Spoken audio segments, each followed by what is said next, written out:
Chapter 1. 10 Years Before the White Christmas Lie. Debbie Poverly used the last of her life savings to buy the oldest bakery on Main Street in Sugar Creek, the one that had been there nearly since the founding of their town, with an old refrigerated glass cases from the 60s and a black and white tile floor. Once the title company handed her the keys, she opened the back door and inspected the industrial kitchen. Her mind filled with nostalgia as she crossed to the center of the room. She ran a finger across the dusty stainless steel center island. This was where her grandparents first started the bakery when she was a child. Then they sold it when Deb declared she would never take over the family business. Here she was, eating a nice slice of humble pie. The last few years were not kind. The beloved kitchen, usually filled with scents of bread baking, vanilla from the frosting, and cleaners. No one had been inside this building in 5 years. The whole prep area needed a remodel. Missing white subway tiles, broken cabinets, and a sink that needed more than a shine were just a few of the items needing repair. A sweep of emotion raked her chest. What had she done? Was starting a business at 58 a colossal mistake? But considering her meager pension from the bank and without a husband to take care of her, she was required to take her retirement into her own hands. Crossing the dusty floors, she pushed open the squeaky two-way doors to the main lobby. The front dining area needed as much work as the back. The nicked glass cases needed to be updated, as well as the tables and chairs. The black and white floor tiles were serviceable until she could afford an upgrade, but the walls needed a fresh coat of paint. The light fixtures were good at least. A bug pinged into the single fluorescent light above the ancient cash desk. But Deb imagined hosting all sorts of fun activities in the lobby filled with painted metal ice cream tables she would buy for the space. She could install shiplap around the walls, paint the walls a light sage green. After a good power washing, the huge glass windows would invite anyone in. She could almost smell her mom's recipes baking in the kitchen. If she hadn't won 2 Best of Show ribbons in the county fair for her cranberry orange scones and orange gingerbread cookies, she probably would never have even considered opening a shop so late in life. But angelic Annette convinced her she could weather the risk. Annette was her biggest cheerleader. Knocking on the glass doors startled Deb. She turned. Speaking of angels, Annette, with hands cupped, peering in the tarnished windows, stood outside and waved. Deb crossed the room, unlocked, and opened the door. "You did it!" Annette clapped her hands and covered her mouth. Although a few years younger than Deb, she kept her hair chin-length and dyed it the dark brunette of her younger years. Reading glasses on a chain and a worn tape measurer hung around her neck. "I love it that we'll finally be next-door neighbors." With a grin, Deb jangled the keys in front of her. "It's all mine. Well, I still have to make payments to the bank, but it's mostly mine." She gave them a hefty down payment. "What will you do first?" Annette strode to the center of the dingy room. Looking around at the drab, faded walls and cluttered floors, Deb inhaled. "That is a good question, but I have a goal to have it open by Thanksgiving." "Perfect. I can sew you curtains." Annette touched a cobwebby windowsill, rubbing her fingers together. "That would be nice. Just a few pairs of white lace ones." Thankfully, Annette could see the vision. Not many people could envision beyond their sight. Deb rubbed the bridge of her nose. "I'll hire a few people to help me. I can't do all the plumbing and electrical." She already had estimates from the local tradespeople. The repairs would cost a pretty penny. "Of course, you can do anything." Annette glanced around the empty space, crawling with springtime bugs. Deb knew she meant it as a compliment, but her words still stung. "That's because I've had to. When you're single, you don't have a man to come to your rescue all the time." Unoffended, Annette nodded. "That's true. But you know Hank would drop everything to help you with anything you need." Her husband, Hank, retired after he worked 40 years as a master plumber. "I know that. He's a good man." Deb tried to keep her hint of bitterness out of her voice. She never married out of choice, she reminded herself. But a part of her longed for a life of what might have been. If only the past had turned out differently, she didn't need to bring up that old memory again. "Yes, he is." Annette mused with a far-off look. "He's the best of men. Hey, are you going to the quilting bee at church on Friday?" The church's women's auxiliary sponsored a charity quilting bee every spring. Ingrid was in charge. She owned the quilt shop and donated all the materials. Oh, Deb lowered her brows. I have a lot of work to do around here. She avoided social activities like the plague. Oh, no worries. Annette's shoulders slumped. It's sewing. I'm not that great at that. Deb felt so silly showing up to things by herself. Walking in the room, trying to find a chair, wondering who to talk to. All of those things pained her. She was sort of known as the town's recluse. Annette nodded, brushing her turtleneck sweater. And speaking of sewing, I have to get back to my shop. Someone might come in wanting a whole quinceañeria party, and I would be here jabbering. She opened the door. Ta-ta, I know you'll make this bakery over-the-top special. After waving, she disappeared next door to her dress shop. Once again alone, Deb felt the weight of the quiet. A long laundry list of to-dos filled her mind. She'd better get to work. Time and money were a-wasting. Annette stepped up her front walk, cradling a bolt of fabric to her chest against the spring wind. At least this breeze was a tad warmer than the winter gales that blew off Lake Champlain through the coat into the bones. It carried the scent of pines and freshly grown leaves. Snow still wet her ankles. Breakup season was around the corner, where the melt-freeze cycle made roads slick and dangerous, but the wind brought warmer weather. Once inside, she unloaded the fabric onto a bench and removed her shoes. The warmth tingled her fingers. Music floated in the air. Hank? She wandered through the living room toward the kitchen. Something smelled wonderful. She rounded the corner. Hank stood at the stove, dancing in his socks, singing into a pancake turner he was using to flip grilled cheese and apple sandwiches from the look of the counters strewn with bread, sliced apples, mayo, and cheese. She stood and stared at his still lanky body, wiry from years of his active profession. The curve of his shoulders, the shape of his back, even his little tush were all familiar. The radio was loud enough he hadn't heard her come in. A grin crossed her face. She must surprise him. Giggling to herself, she moved soundlessly in her socks behind him and jabbed him in the ribs. Hank yelped and jumped about 3 feet into the air. Annette let out a laugh. He turned and held out the utensil. Woman! I should take this pancake flipper and spank you across the backside. He leaned down and gave her a quick peck on her lips. You'd enjoy that too much. She returned the kiss with a longer one. A scent of burned cheese rose to her nose while her lips were pressed to his. She broke away. The sandwich. Raising his eyebrows, he turned and quickly flipped the bread. The backside had a few darkened streaks running through the golden bread. Only a little singed.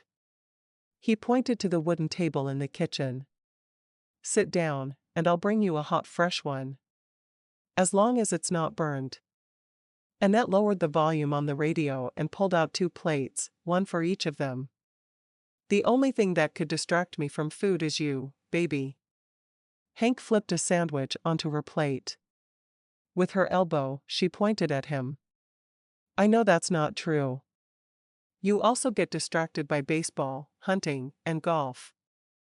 Okay, besides those things. He blew her an air kiss. Shaking her head, she set the plate at his place and went to the fridge.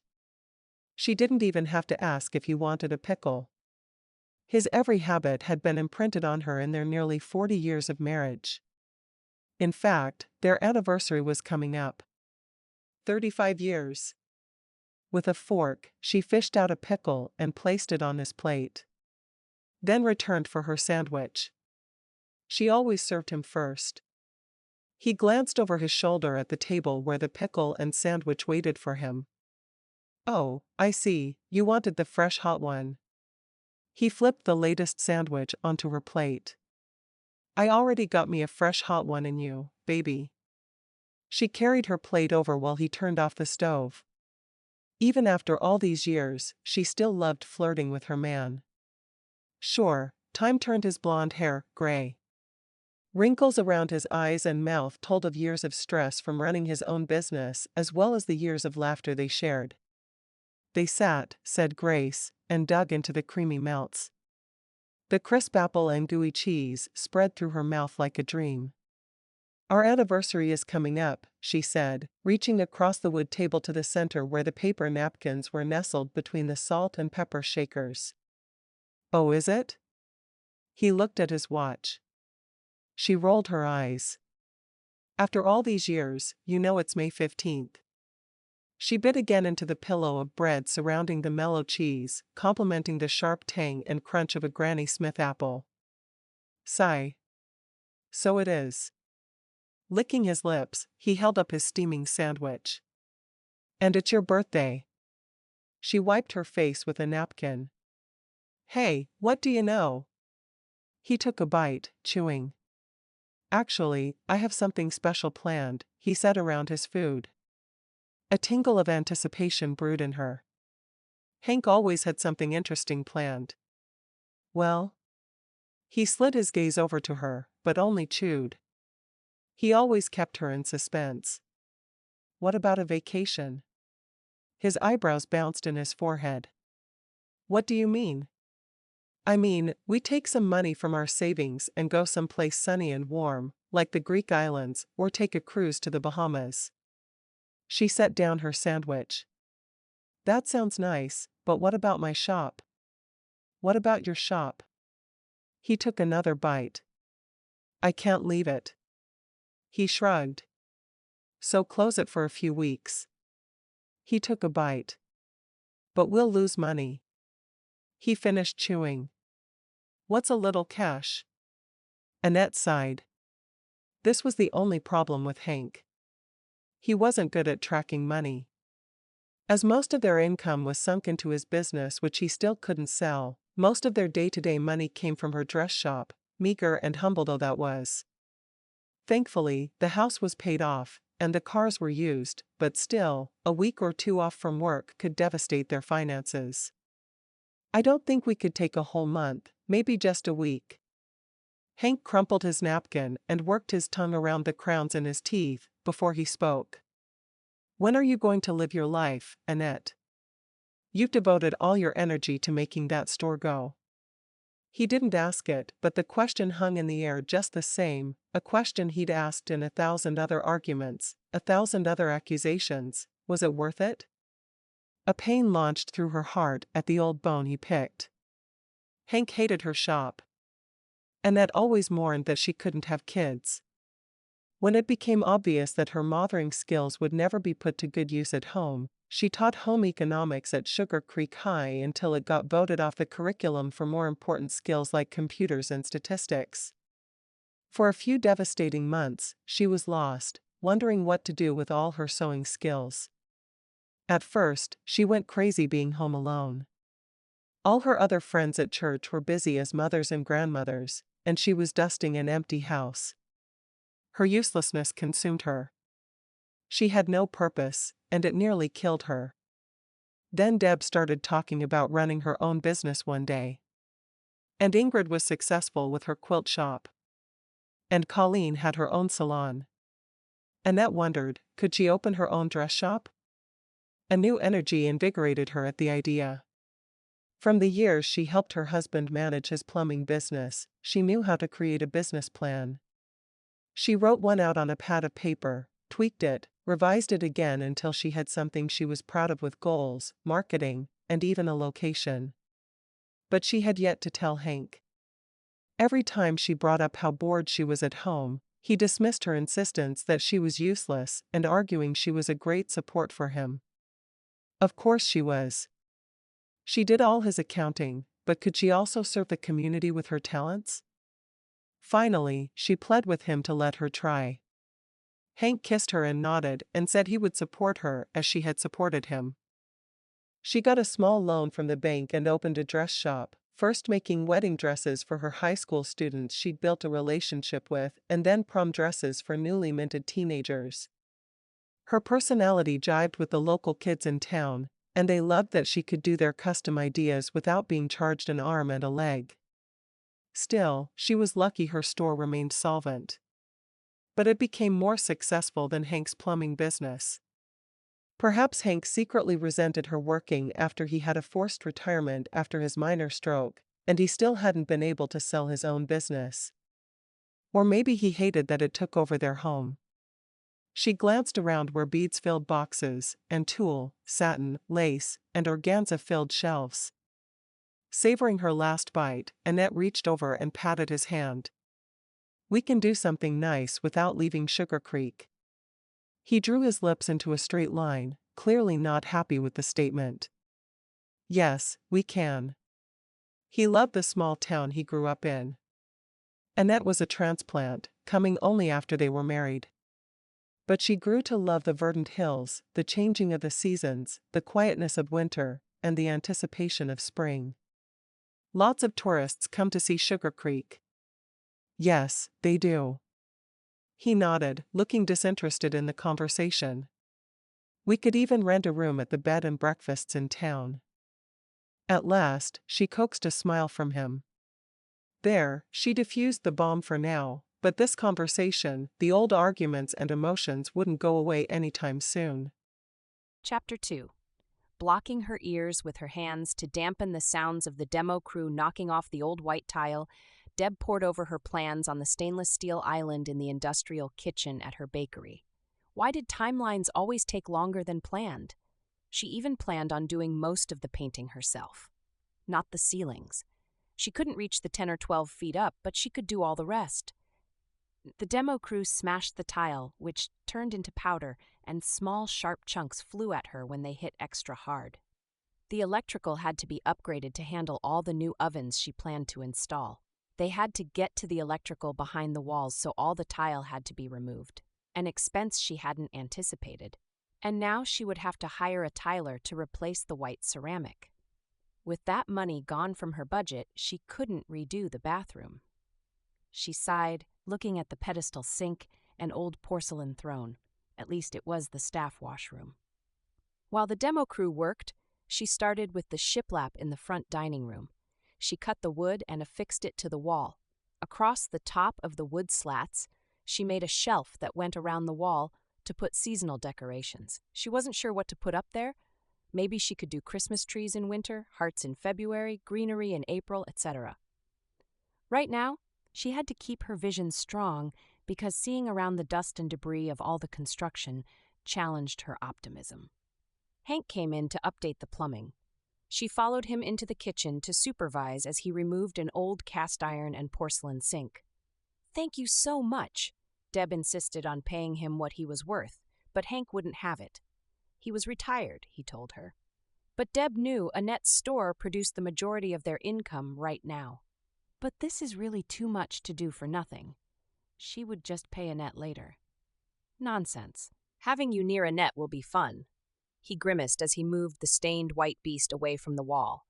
The sleek, new stainless steel tubs awaited her in a cardboard box from the restaurant retailer store, ready to be installed after inspections. She picked up the plans on the countertop, but noticed his agitation. "You're working too hard? Is something bothering you?" Ever since he came in, he was like a whirlwind, but distracted. After he placed the sink to the side, Hank's muscles relaxed. He flapped his gloves together. "It's Annette. I bought us tickets to go to Greece for our anniversary." He shot her a glance. "It's a secret, so don't tell her, but she says she can't leave the store." Oh, dear. Earlier, Deb had heard this argument from Annette's side. Hank wanted her to close the shop. Hank felt the shop tied her down. Hank complained the shop took too much of Annette's time. Deb dropped the plans and faced Hank. "And you're upset?" "I can't return the tickets or cancel the hotel arrangements, and they cost a fair amount. I feel—" He lowered his voice. She couldn't hear him over the constant pounding of the demo crew. Deb gulped. She didn't know how to deal with husbands, and most of the men in town avoided her. She guessed because Roland Laurent rejected her 50 years ago. It marked her for life as unmarriageable, so her man-talking skills weren't the best, but she hoped she could convince him to share his feelings. "You feel?" she prompted him, using a technique she honed when talking to her great-niece Coco about her parents. Hank shook his head, then lowered it to his chest, avoiding her gaze. "That Annette loves the store more than she loves me." Deb reeled from his confession. "That's not true." Annette loved her husband. She sacrificed so much for him. In fact, Deb secretly wished someday she could have the same relationship Hank and Annette had. Sure, they fought. All couples do. Sure, they had misunderstandings, as humans were wont to have, but Annette and Hank were forged together by their years of trials, something Deb lacked in life. When are the tickets? Last 2 weeks of May. Deb bit her lip. She was supposed to have the electrical inspected those weeks. Her laundry list of things to do continued to expand instead of decrease. She glanced around the kitchen. Could she really do what she was thinking of offering? I can watch the store for Annette. I can't make dresses, obviously, but I can work the store and fulfill orders. Hank's head rose, and so did his chest and shoulders. You would do that so we could go? Absolutely. What was 2 weeks of time, especially when it concerned helping a friend? A wide grin spread across his face. Energy burst from him. I'll do all the labor here for free. I can't wait to tell Annette. I've been wanting to do something big for a long time. I feel like the time is right. I so owe you. No, I owe you. Deb slapped him on his shoulder, but she hoped that her offering of service would be accepted and that it wouldn't put her back too far. What's all this? Annette walked into the house after a long day. She settled a bolt of blue organza for a bridesmaid dress she needed to finish before the beginning of May. So many things to do. Hank had turned off all the lights and had lit a few candles on the coffee table in the front room and stood by his overstuffed chair, rocking on his feet. Did the electricity go out? The fierce spring winds had been known to knock trees into the power lines. He shook his head, a grin dominating his face. I have a special dinner planned tonight. Oh, you shouldn't have. And she meant it. She hoped to finish beating the overlay so she could add it to the front of the bride's dress. She usually did that during their TV watching and easy meals. Tonight, we're dining by candlelight. He took both her hands. With a giggle, she finally relented. Such spontaneous romance. He brought her into the dining room, which was also lit by candlelight. One candle was one of those short squatty ones she ordered at a party that smelled of ocean breeze, but Annette didn't want to spoil the fun by pointing it out to him. The salty scent was kind of nice after a long day. Have a seat. He pulled out her chair. In front of her, he'd set the table with their wedding china and their good flatware. So, what's the occasion? Can't a man fix a candlelight dinner for his wife every once in a while? He scooted in her chair for her and placed a cloth napkin on her lap. Of course. But usually there's a reason. It was too early for their anniversary. Too late for Annette's birthday, which was in the fall. Wait. He went into the kitchen and returned with a roast on a plate with fresh thyme sprigs around it and settled it on the table in front of Annette. Fixed it all myself. Roast beef filled her nose. Her stomach growled. Her late nights at the shop produced a terrible hunger. He left again and returned with mashed potatoes, a green salad, rolls. What is going on? I just wanted to tell you I love you. Finally, he picked up his napkin with a flourish and settled into his seat, spreading the fabric over his lap. Okay, I actually have something to tell you. He picked up the meat fork and served her. A secret I've been keeping for a while. An anniversary surprise. He winked. Annette didn't know what to think. Surprises could be good or bad. She picked up the mashed potatoes and plopped a white mountain onto her plate, speechless. Hank exhaled. I bought tickets to Greece for the last 2 weeks of May. Annette's shoulders tensed. But I already told you, I can't leave the shop. Hank continued. Now, Deb agreed to watch the store so we can escape for this trip. She can't make new dresses, but she can fulfill orders and take new ones. Deb offered to do that for her? For them? She dropped her hands to her lap. I don't know anything about packing for a trip overseas. I've never been out of New England. I've got all sorts of brochures and websites to look at. I don't even have a passport. That's why I'm telling you now. You can get the application expedited for a few extra dollars. Annette didn't know what to say. I'll have to finish up all my work at the shop before I go. The Darl's wedding would be the last thing she could take on. She mentally went over her list of deadlines. Thankfully, prom was in April, and she'd already finished most of the made-to-order dresses, although she had some tailoring to do on some others, but that wouldn't take much time. I think I can make that work. Hank reached across their small table and took her hand.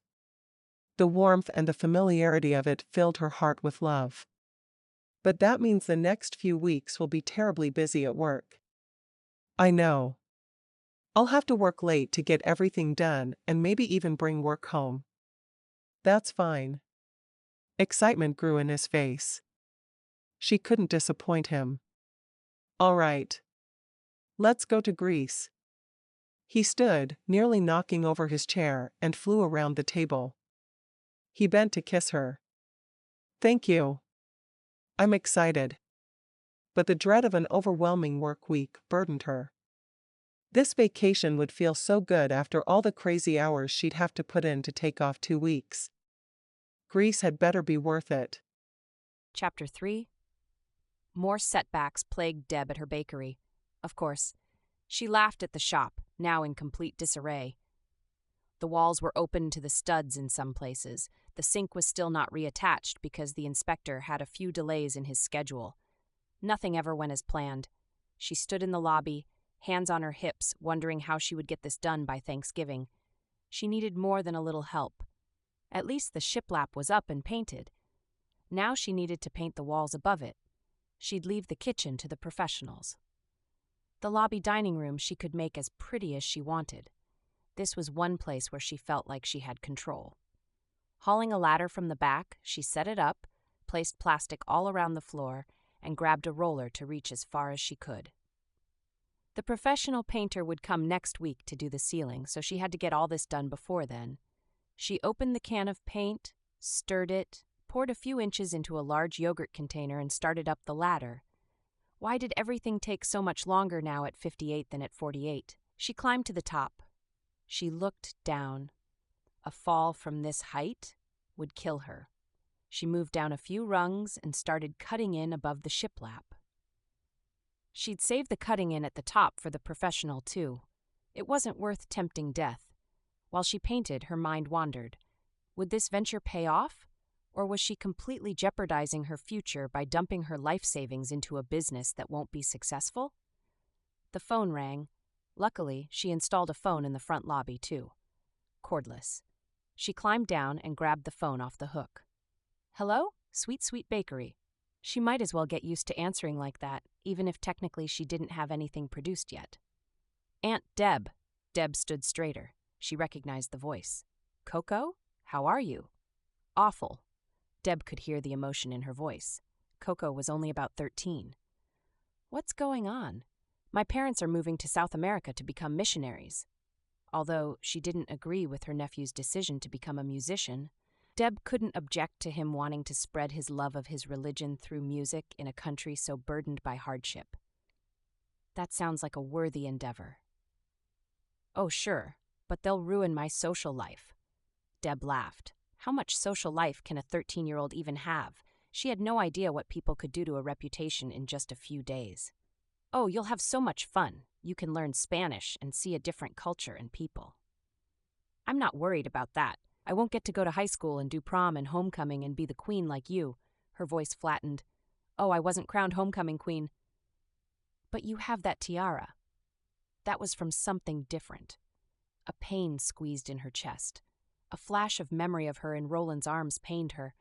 Why have such sweet memories if they were just going to pain you later? Huh. What was it from? Oh, never mind. My parents don't understand why I'm upset. They think that this will be such an educational experience for me and that I'll learn so much, blah, blah. It will be, and I support them. Deb glanced at the paint in her yogurt cup awaiting her. But what if I don't like living in South America? It's hot and humid down there, and we're used to living in cooler weather. She needed to get going. no matter how much she loved her grandniece. "I'll tell you what, if your parents agree, you can come visit me for the summers." "Really? I mean, I'd pay for my own plane ticket." Deb seriously doubted she had the money for that, which is why she offered. "Sure, Coco." "All right, I feel so much better. I'd better go. My mom says we only have limited minutes in the middle of the day." "Yes, indeed," Deb laughed. Did her mom know she called on her cell? If Coco went over her minutes, she might have a surprise bill this next cycle. "What are you doing?" Deb shifted, anxious to get back to work. "Just painting my new bakery." "That sounds like fun." Her chipper voice sounded so optimistic. "I love to paint. I wish I could be there and help you." The innocent offer of a 13-year-old slammed her heart. Where she had pain a few moments before, she had sweetness. "I'm really touched, Coco. You're a good kid, but I'm almost done. If I could just get off the phone, I could finish." Minutes were limited, but she also wanted to go home tonight with this room painted. "All right, I love you." After getting off the phone, Deb made good progress with lightness in her heart. She got a good way around the room, one stair, 1 foot of painting at a time. A knock sounded behind her just as she refilled her yogurt container and climbed the ladder. She sighed. Who needed her now? But Annette stood outside. The tape measure around her neck blew in the wind. Deb climbed down the ladder and opened the door to a fresh gust of wind. She didn't realize how strong the paint smell was until the new air came in. "Hank told me you're going to watch my shop. You are such a good friend." "You found me first?" Annette moved in and didn't know all about Deb's botched elopement. The rest of the town knew Roland, her high school sweetheart, left town without her and never returned. They assumed the worst and never bothered to ask her what happened. Feeling shunned at social events, she stopped going. But Sugar Creek was a different town back then, smaller, cliquier, and more inbred. Now, a growing population gave it new life and a new feel. But Deb never recovered from the gossip. She was an old maid with no one to love her. Would they also reject her shop? She'd been friendless until Annette came along and made her come to church and join the ladies' auxiliary. At first, Deb resisted the idea, but she slowly grew to attend a few social functions. Though she still felt like there were certain people who still gossiped about Roland's disappearance behind her back and surmised that he rejected her. Deb could never repay Annette's debt to get her to live again after so many years of heartache. It was the least she could do to watch her shop for 2 weeks so she and her husband could take a holiday. "You're the best." Annette reached around her and gave her a squeeze. Deb stiffened. She wasn't used to physical affection, but she soon remembered what a hug felt like and softened. She even reached up and patted Annette's back. Anything for such a good friend. Annette released her grip. "Hank says you passed inspection." "Yes, finally." Deb glanced toward the kitchen. "He's coming in to install the new sink tomorrow." Once the sinks were in and the ovens installed, she would feel better about her deadlines. If only the electrical was going as smoothly. "What's going on?" Annette's forehead wrinkled. Deb waved her hand. "Nothing to worry about." Annette grinned. "Well, I just wanted to say thank you again." "You're so welcome."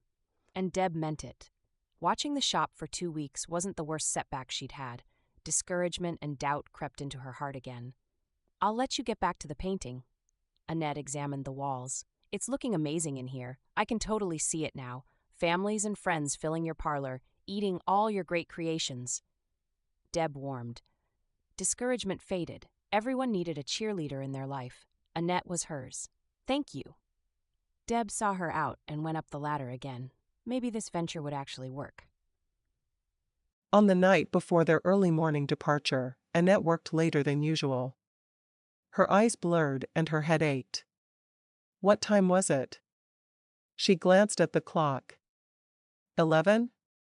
Oh dear. Why hadn't Hank called? He usually called around 10 if she wasn't home. With a trill of excitement in her heart, she packed up and put away her scissors and tailor's tacks, locked up the store, and headed to her car. The weather had turned warmer. Tomorrow they leave for their trip. She had all the papers ready to go, including her passport, which just came in the mail. She'd searched all around town for a new bathing suit, but no one had one in stock. Hank said they'd just buy one there.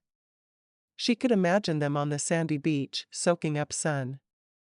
She couldn't wait to tour the white-painted buildings or tour the blue waters in a boat. Spring had taken its sweet time arriving, and even the days were still cool. A late snow surprised them last week, and she was ready for a break. She'd worked nonstop for over a month.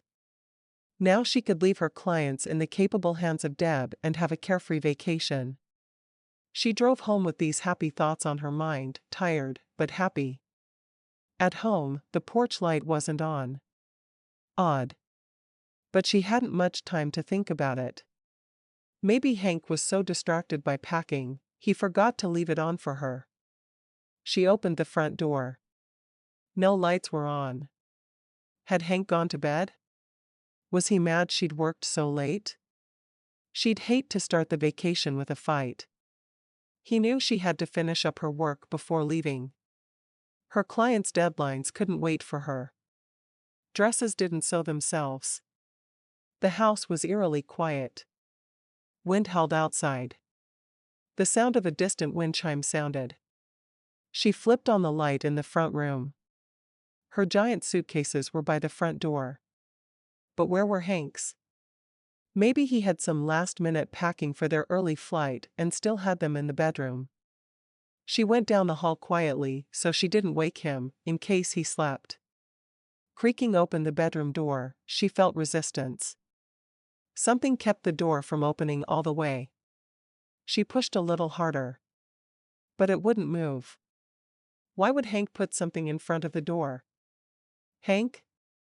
She whispered into the dark, not wanting to wake him, but not wanting to be trapped outside her bedroom. No answer. He slept soundly sometimes. Hank? She said a little louder. Still, no answer. Fine, she didn't want to turn on the light, but she had no other option. She flipped on the light, blinking in the sudden change. What blocked the door? On the floor, two legs with Hank's brown orthotics. Annette let out a scream. Hank? This time she exerted more effort to push back the door. Hank was on the floor, his face an ashen white. A cold sweat broke in her pits. She collapsed to her knees beside him. Hank? He didn't respond. Her mind blanked and raced at the same time. Who could she call? 911. She found the phone near the bedside table. With trembling hands she dialed, but missed the right numbers. She hung up. Glanced over at Hank's lifeless body. She needed to focus. Finally, her fingers found the right keys. She talked to the dispatcher, but her mind wasn't there. She stared at Hank, expecting him to move. If only he'd just move. She checked his pulse and his breathing. Nothing. The dispatcher said they'd send someone over. Annette finally sank to her knees, clutching the phone. The next few minutes passed in a blur. An ambulance showed up, flashing red and blue all around the front of her clapboard house. She showed them inside to where Hank still lay on the floor. It all felt surreal.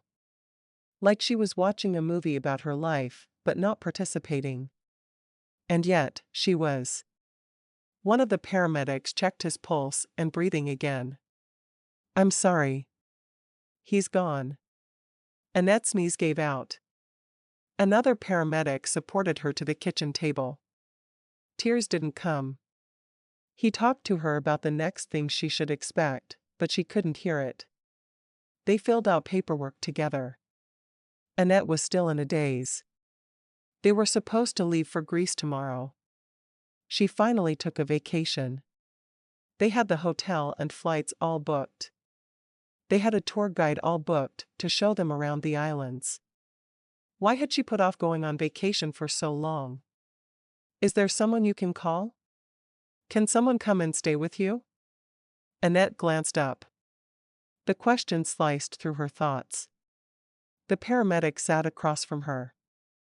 He looked young enough to be her own kid. Two more paramedics wheeled a gurney nearby.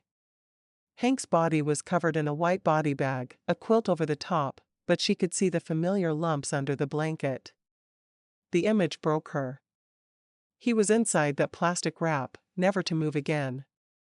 The paramedic at the table touched her hand. He handed her the phone and encouraged her to call someone before he left. Who could she call? She wouldn't be able to sleep. Deb. She could call Deb. She stared at the keypad. She knew her number by heart, but it wasn't coming. Thankfully, she still had it on speed dial. She hit the button. It rang a few times. Annette almost hung up, but the paramedic was still there, watching her.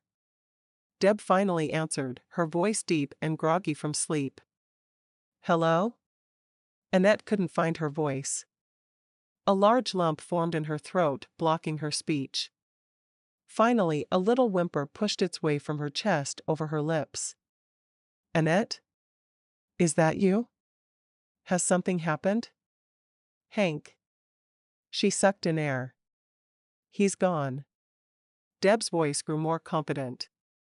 I'll be right over. Annette still clutched the phone when Deb tore into the driveway in her car. Once inside, Deb pried the phone from her hands and returned it to its charging base. They sat on the couch without speaking. Annette just stared at the suitcases by the door. At last, she doubled over onto Deb's lap and sobbed. She smelled of sugar and vanilla. Nothing would ever be okay again. Chapter 4. Deb watched Annette's shop for her for more than the next 2 weeks. She cut the hours back, of course, but she helped clients into their dresses and make sure that they were taken care of. Annette worried her. She hadn't come out of her house in the last 4 weeks. June turned to July. Deb went to the Independence Day parade by herself. She stopped by Annette's house after working on the shop. These days, she didn't even bother knocking. She just walked right in with a plate of her best sugar cookie cutouts. The suitcases were still by the front door, dishes piled in the sink. Annette was on the couch at least, in a robe. Her face aged in the last month. Dark circles hollowed out her eyes. Her whole countenance changed. In the last few weeks, Deb helped her plan the funeral, held her hand while she wrote Hank's obituary, even took the print copy down to the newspaper before the deadline and paid the fee, and looked over insurance papers and titles and deeds to make sure everything was in order. I brought you some cookies. Thank you. Annette feebly smiled, but looked much thinner than a month ago. The hollows of her cheeks were more prominent. Deb's shoulders ached from paint rolling, a task she'd put off until last night, but she went to the kitchen and did the dishes before they attracted bugs.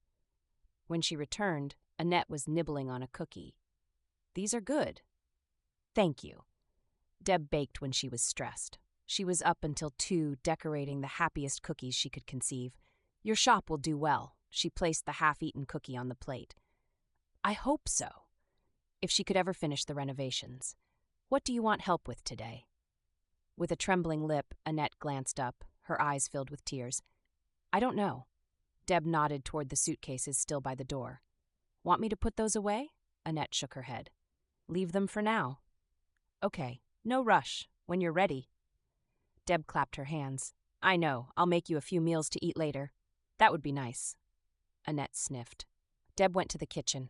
Much was rotted or spoiled. She cleaned out the fridge, dumping half the food in the composter. As a plumber, Hank never let them put anything in the garbage disposal or down the drain, Annette had told her earlier. With the remaining food, a few canned goods, a block of cheese, a box of pasta, a head of broccoli, Deb managed to make a few meals and put them in the plastic containers in the fridge. When she was done, she sat on the couch with a huff. Thank you. Annette turned to her. I don't know what to do without him. Deb wished she could say she understood. Annette and her husband didn't have a perfect marriage, but they loved each other, a sentiment Deb couldn't relate to. She would grow old by herself. Not knowing what to do, Deb patted Annette's hand. Give it time. Grief isn't linear, nor can healing be rushed. Let yourself feel the pain of the moment. Grief is another word for love. Grief was an emotion Deb was familiar with. Every day for 3 years she woke to tears, hoping today would be the day Roland would return to Sugar Creek. Some days she'd moved past her grief and loss, other days she was consumed by it. But as the years strolled by, the capacity to handle loss increased. Annette nodded and then leaned her head on Deb's shoulder. "You are so wise." Deb huffed to herself but said nothing. Maybe pain did bring a sort of wisdom, an acquaintance with the darker side of existence. But she couldn't expect life to be absent of trials. Happiness didn't happen when life was free of heartache, but when one grew through their trials. Deb sighed. She had trials aplenty. Her shop was still mired in construction. But at least she could be here for Annette. She didn't know what to do, so for now, she was present. For now, she listened. And that would have to be enough. When was the inspector coming? Deb asked her foreman. Today was the first day she'd been back in her shop since Hank died, and it was a mess. It was as if no progress was made while she was gone. The foreman scratched his neck. He was supposed to be here this morning, but he no-showed. Deb inhaled, trying to calm her frustration. "Okay, will you call the office and reschedule? I really need the electrical working so I can start putting the walls back together." And so she could work past sunset. Right now, no electricity could be used in the shop. The foreman nodded. He retreated to his truck. So much to do. So much to do. Deb made a list of what she could do in the meantime. A knock sounded on the glass doors. She turned, half expecting Annette to be standing there, but instead it was Doreen Henshaw. With a start, Deb raised her eyebrows. Doree moved to Burlington, just north of them, a few years ago, and hadn't traveled the rolling green hills between them to come for a visit. Until today. Deb quickly opened the door and invited her in. "Doree, how are you? What brings you to Sugar Creek?" "Oh, my brother had his 60th birthday, so I drove out here. Someone told me you were here on Main, fixing up the old bakery and starting your own." "Yes, it's been a challenge. And I thought I'd come and reminisce about the old days. I didn't make it back for our high school reunion." "You didn't miss much." Deb swat the air. Same old, same old. Actually, I haven't been to a reunion at all." "Are you still worried about all the gossip? That's been years now." Deb glanced away. "It still bothers me. Have you heard? Roland's wife passed." Deb froze. All her blood turned to jelly. Her pulse quickened in her ears. "Where did you hear that?" She'd heard about his wedding secondhand, too. His wife was Jacqueline, a wealthy debutante from Montreal who was supposed to be a real beauty. Roland must not have been satisfied with a Sugar Creek native. And they had kids. It nearly killed her when she heard the news. All those feelings of grief and loss exploded again upon her chest. The wakings in the night. The crying. She never wanted to relive those days. The rejection still stung. Oh, Fred down at the clerk's office said he knew a relative of Roland's who still lives in town had mentioned it. And well, you know how it goes. "Yes," Deb nodded. "The gossip chain. People want to know, not just to gossip, but to mourn with others. That's a nice way to think of it." Doree leaned closer. "The funeral was 3 months ago. Don't you think it's time to reach out to him? With his wife in the grave only 3 months?" Deb shook her head. "No, thank you. I'm not sure he'd want to hear from me anyway. He never came back. You should explain to him what happened. He saw the news." Deb busied herself with papers, stacking them, sorting them. "He could have figured it out." "What did you want him to do?" Deb glanced up. "Come back." Doree shook her head. She sighed. "Anyway, I love the color you picked for your walls. This will look amazing when you are all done. You've always been a great cook. You got the highest grade ever in home ec." "Oh, those were the days. They tell me they don't even teach home ec anymore. My friend Annette," she couldn't think of her without pain, said they got rid of all those classes. "'Tis a shame." Doree shook her head. A crying shame. But Deb was thinking of Roland again. Life skills are the most important. What they should teach in school is how to start a business and how to do your taxes. Deb pointed to her. Now that would be useful. After Doree left, Deb cleaned up, thinking all about the news she heard. Roland's wife passed. From what? She was dying to know. Was Roland mourning right now? Did he cry for her as much as Deb cried for him? Probably they were the perfect pair. She'd heard he'd been wildly successful in business in Canada. Of course. She threw a towel she was using to dust and went next door and tended the shop for Annette. Too emotionally drained to do anything else. even visit Annette. She went home. Roland was single again. So what? He still lived in Canada. He still didn't want her. The thought burned in her chest and squeezed tears out her eyes. But he loved her once. Was that all she was entitled to? She wiped away the stinging tears. She trudged over to her closet and opened the door. She pulled out a cherished box and creaked it open. Inside on the velvet was a shining diamond tiara. She hadn't opened it since she heard Roland married years ago. She couldn't feel right wearing the gift of another woman's husband. But now, he was no longer a married man. He was a widower, so wearing it wouldn't mean a disloyalty to her. She picked up by the sides, turned it around, and placed it on her head. A shimmer went through her. She found a mirror over her dresser. It looked ridiculous on her graying hair, especially with her flannel shirt and puffy vest. If only she had somewhere to wear it. But Sugar Creek was a typical town in Vermont where most people were either local woodchucks or flatlanders who moved here from New York and the likes, and there was no place she could wear it without drawing the eyes of all the townsfolk. Sighing, she removed it and placed it in a box. If she lived in the city or went to Broadway plays, perhaps she could wear it, but she had no opportunities in Sugar Creek. Jacqueline probably had dozens of tiaras that she wore regularly. Deb returned the tiara to the box. Why was life so unfair? Chapter 5. Deb had been too busy at the bakery to think about little else. Summer passed, fall had come, and her bakery was not up and running. She knew renovations would take about 6 months, but now the foreman was thinking longer. Deb had just about had it and was ready to call quits. Throwing up her hands, she placed them over her face. Her mother had taught her when she was feeling sorry for herself, she needed to think about someone else. Who could she think about? Annette. She hadn't checked on her friend for a few weeks. A knock sounded on the door. Hoping it was Annette, she turned quickly. Instead, Colleen waved.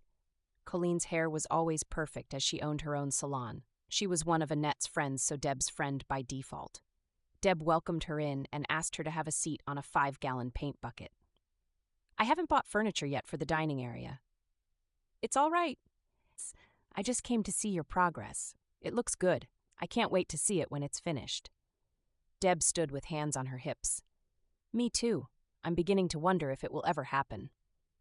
Don't give up hope. Speaking of hope, have you spoken to Annette recently? Guilt pricked Deb. I've been busy here. What's going on with her? It's been nearly 4 months, and she's not left the house. I'm beginning to worry. Yeah, she was hit hard. She struggles going to church without Hank. Her life revolved around their relationship. No, she hasn't been anywhere. Not to a single club meeting, quilting bee, or community service project. I'm not sure she's even been to the store. Judging by her fridge, Deb guessed that was the case. This isn't like her. Colleen's forehead wrinkled. She needs time. Deb wasn't sure what was a healthy mourning period. She needs to get out of the house. You should invite her to the fall festival. I wasn't planning on going. You have to go. Right now, you're the only person who can reach Annette, and she needs to get outside and eat and meet with people so she doesn't just hide herself away from everyone and wallow in her grief. Sometimes you have to wallow. Deb struggled those years after Roland left, alone. Sure, he didn't die, but it was a loss nonetheless. Yes, absolutely. But I worry about her. This goes beyond wallowing. This is dangerous. Exhaling, Deb contemplated her words. Was she worried Annette was being unhealthy? Annette was her dearest friend. Deb would do anything to help her. What would you like me to do? Invite her to the fall festival. She might not want to come. Deb wasn't sure she wanted to go. Colleen held out her hand. You don't have to force, just persuade. You're pretty good at that. Looking around her half-finished store, Deb didn't feel like she was good at anything. I'll try, she rubbed the bridge of her nose. She'll listen to you. After Colleen left, Deb locked up and headed to Annette's. Being busy kept her away at first, and then the guilt that she hadn't visited kept her away. Now she had to brush those feelings aside and take the action a friend would take. She walked into her house. It was dark inside, no lights were on, and Annette wasn't on the couch in the front room. Annette? No answer. Her pulse kicked up a notch, and her whole body went on alarm. Annette, she said a little louder. Soft crying sounds came from the second bedroom. Walking past the master, she creaked open the door to the second bedroom where Annette kept her sewing machine. Deb found Annette sitting on a twin bed, curled up into a ball, crying. Her hair had grown out, silver roots showed near her scalp. She'd lost weight since the last time she'd seen her. Her thin shoulders shook with each sob. Deb's heart flipped. She rushed across the room. "What's wrong, dearie?" She sat on the bed next to her friend. Annette laid her head in her lap as if she were a small child. "I can't sleep in our room. I can't. I hate that he's not there." "You don't have to sleep in your bed, not now." Deb stroked her hair. "I want to sleep, for forever. Why can't I join him?" she wailed. "It was all my fault that if we'd gone earlier on our vacation, if I had been home, I might have been able to save him." "Hush. No, we don't know what would have happened." Deb thought about saying she should be grateful he died here and not on vacation where it would have been expensive to ship the body home, but thankfully had the tact to keep her mouth shut. Deb bit her lip. "Perhaps you should talk to someone." "I'm talking to you. I mean a professional." Annette lifted her head off Deb's lap. A small dark tear stain remained on Deb's pants. "You think it would help?" Deb nodded.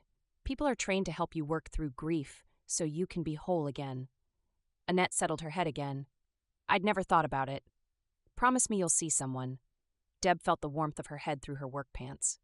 "Okay. I can go with you if you need me to." Deb squeezed her shoulder. "That would be nice." They sat in silence for a while. Did she dare invite her? Would she think it was stupid to go to a community event? "Hey, Annette, you don't have to, but I was wondering if you're up to going to the fall festival." Annette didn't say anything. "I don't really want to go." "Heh, neither do I." At least Deb offered. There, she discharged her promise to Colleen. But was that enough? She sat for a few moments. "What would make you want to go?" Wiping her face with a tissue, Annette sniffed. "Nothing." "Nothing?" Annette paused. "I don't want to go anywhere without Hank." "But let's say you could go under any condition, and I would make that happen." Annette was silent for a while. "I'd only go if I got to wear a fancy dress," she finally said in a small voice, clutching the tissue in her fist. "A fancy dress. I'll wear one too." She wasn't going to let Annette wear a fancy dress by herself. All the other townsfolk clad in flannel and jeans would give her looks and maybe think her crazy. Smiling feebly, Annette nodded. "Like a really fancy dress, with beads and tulle, chiffon, and lace." Deb chuckled. Now she wished she hadn't agreed to this idea. "What would make you want to go?" Deb was caught off guard by Annette's question. What would she want to do? If they were going to cause a scene, why not go all the way? "Well, if I have to dress up, then I want to wear my tiara." Part of Deb thought it would be healing to break it out of the box after all these years. Annette finally sat up, a girlish smile on her face. "It's a deal, then. We wear dresses and tiaras." "That means you need a tiara," Deb grinned. "Think of how people would stare at them. I can get one, and we'll go to all the Sugar Creek events, dressed up the two of us like crazy old ladies." "We're not crazy old ladies," Deb huffed. "Then what are we?" "I dunno. Best friends?" Deb shuddered at the thought. Annette was best friends with Hank. "No, we need to be more than that." "What do you mean?" "We need a name." Annette spoke with more resolve. "For the two of us?" "Well, let's invite the other church ladies." Deb raised her eyebrows. This idea just got a lot bigger than she expected. "Like who?" "Like Rose, Colleen, and Ingrid." "Okay, fine, but they have to wear the dress and the tiara." "Oh, I'm making everyone their dresses." It was good to see the old Annette back, thinking about dressmaking again. "I've got the time and the fabric already." "We'll reimburse you for materials." Deb nodded. "But what shall we call ourselves?" Deb shook her head. "I still think we need a name." "The Sugar Creek Princess Club?" Deb scowled. "That's just stupid." "How about the Sugar Princesses?" "No." The pageant titles were similar, and Deb wanted no part in that. "Sugar Queens?" "No doing." Annette bit her lip and looked up through tear-soaked eyes. "How about the Sugar Mamas? Isn't that—" But Deb actually kind of liked the sound of it. "Okay, we'll be the Sugar Mamas. We're the movers and shakers in this town. We make things happen. We're business owners, capable and sure. And we'll go to every community event." Deb hesitated. She didn't like going out. "You won't be alone. You'll be with us." "The others haven't agreed to it." "Then you'll at least be with me, all dressed up and standing out." Deb's fears eased. She could see them, dressing up, walking into the events instead of slinking in, being noticed instead of being invisible. Why not? We're as young as we'll ever be from here on out. Why not live life to the fullest? Annette hugged her. Thank you. For what? For giving me a reason to live. Deb teared up again and patted Annette's back. Maybe it was Annette who gave her a reason to live. We're still needed in this community. Even at this age, we can still contribute. I feel so much better. Deb nodded. You still need to talk to someone. Oh, I will. Annette released her hug. But now I've got to call all our friends and make a bunch of dresses before the fall festival. I can't wait.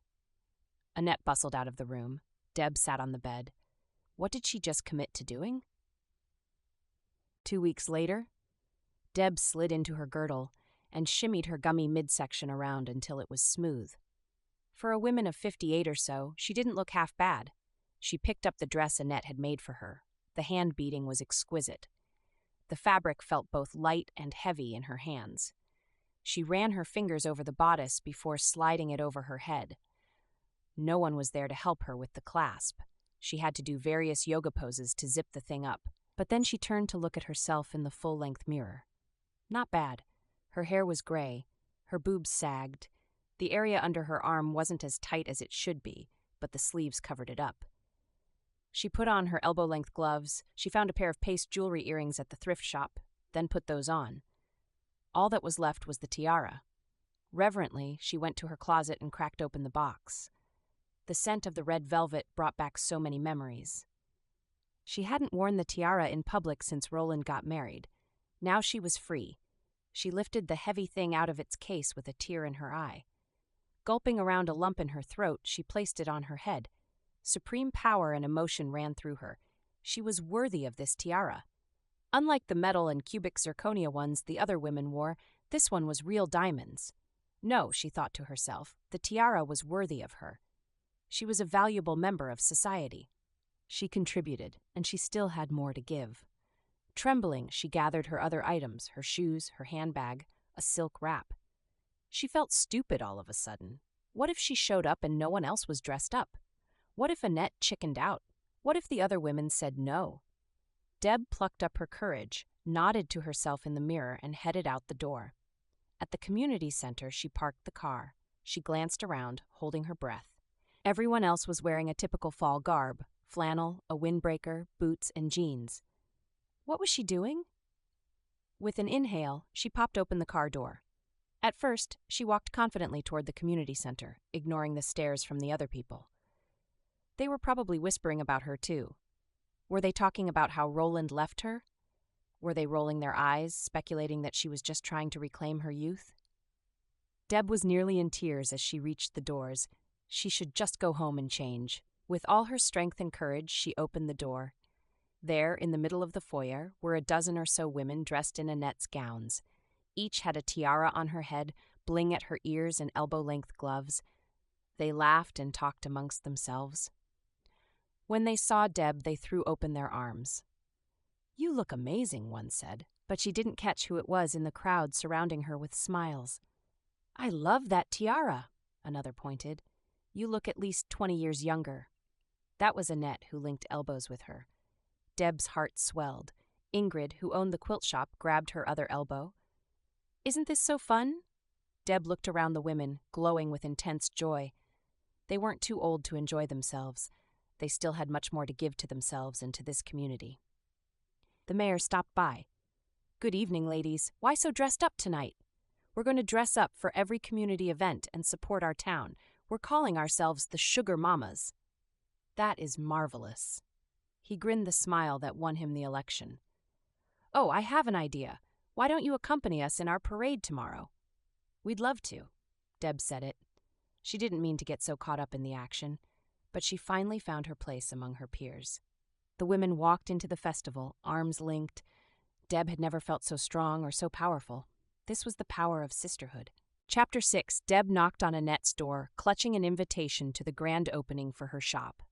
Annette swept open the door with a grin. Deb stepped inside. Finally, the suitcases were put away, the house was clean. Annette was doing much better. When Deb commented, Annette nodded.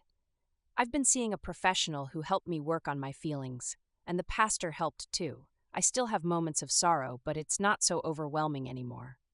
I'm so glad to hear. And thanks to you. Deb cocked back her neck. Me? For suggesting that we get out of the house and dress up. Thank you, dear friend. You saved me from my own torture. I thought I had nothing to live for, that life wasn't worth living. You got me to be excited about things again. Deb didn't know what to say, so she thrust out the invitation. Here. The grand opening? You're finished? Annette looked up with surprise. I decided to just put things back together and upgrade them as the business becomes more profitable. I was trying to do too much. This is much simpler, and now I can open, which is the most important thing. Annette leaned forward. You know this means the sugar mamas have to dress up and come, right? I was hoping they would. But I need a new dress. Deb laughed and shook her head. I'll just need the one dress. That's what you think. Deb Poverly, one of these days, you're going to have a closet full of these beautiful gowns, and you're going to like dressing up and going to events. Ha! Deb couldn't see that happening. But she felt the years of hurt from what she thought was gossip fade away. Most people had forgotten about Roland's mysterious and abrupt departure. It was time to start fresh.